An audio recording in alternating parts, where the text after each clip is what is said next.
All right, so let's talk about how to update the CueServer Studio. So what that is this box right here.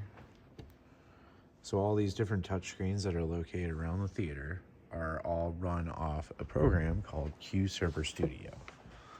Now, what I have here on my laptop is the program is installed. So right now, I am not connected to any Wi-Fi. So if I need to download this show for any reason, what I need to do is I need to first connect to the Wi-Fi network called Theater Lighting.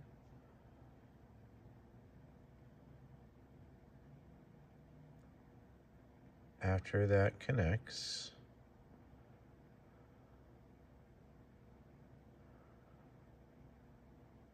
which is taking longer than normal, I'm going to open up this program right here called CueServer Studio.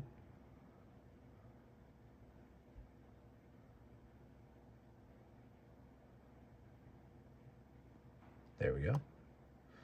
All right. So now that I'm connected to the Wi-Fi, what I can do is then pull up CueServer Studio. This right here, CueServer 3, that's where our show file is located. So if I want to just open the show and view all the different settings behind it, I can do that by clicking Open Show. I can click on the macros. We can see what's happening overnight. Or I'm sorry, we can see the macros. We can see the timers. So the nightly reset, we can see the different stations, all this stuff. So let's say that you want to work on this show, like offline. You don't want to do it like while you're connected to the show. What you're going to do is you're going to go to, oh my gosh, I just did this and now I've forgotten how to do it. I'm going to go ahead and close this. You're going to go to Device and then Download Show. That'll then prompt you where to save it. So in here, what we'll do is we'll create a new folder. We'll call this Test. And I'm going to select that folder and click Download. It'll then download the current version of the show file, okay? So what I've done is I've made a bunch of updates to the show, and now I want to upload it and replace the current show file that's out there. In order to do that, what I need to do is I'm going to go to Device.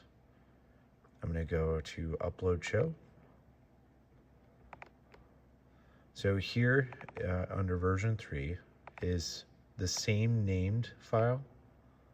So I just called it the exact same name. I'm going to hit Upload. This has several changes in it. If I open up Show, we can see, for example, the layouts on the stage, or I'm sorry, the station on the stage, now has a front of house floods button and a skip reset button. Now this is just a test right now. However, this is intended for Doc and I to use when we're working late and we don't want all the lights to shut off on us at 2 a.m. So, all right, so now that we have the show file updated, we actually have to restart CueServer to apply the changes, because none of the changes that I put in there are actually reflected on this touchscreen here. So to do that, what I'm going to do is I'm going to go to System Utilities. This is password protected, by the way, so you will need the password for that. Down here, you'll see a Reboot CueServer. Go ahead and click on that. And what that'll do is it'll reboot the system. You'll see the lights shut off and shut back on. And when it gets done, what'll happen is, or the newly created show file, there goes the lights.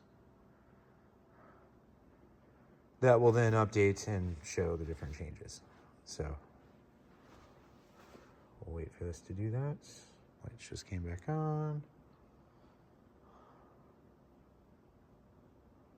This process doesn't take too horribly long, so just showing you how it looks.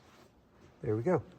Okay, so here I can see that the version that I created, or show file that I created, has been updated. We can see it v3.0, and then we can see the location of this. Under the standard user, we can see all the different buttons.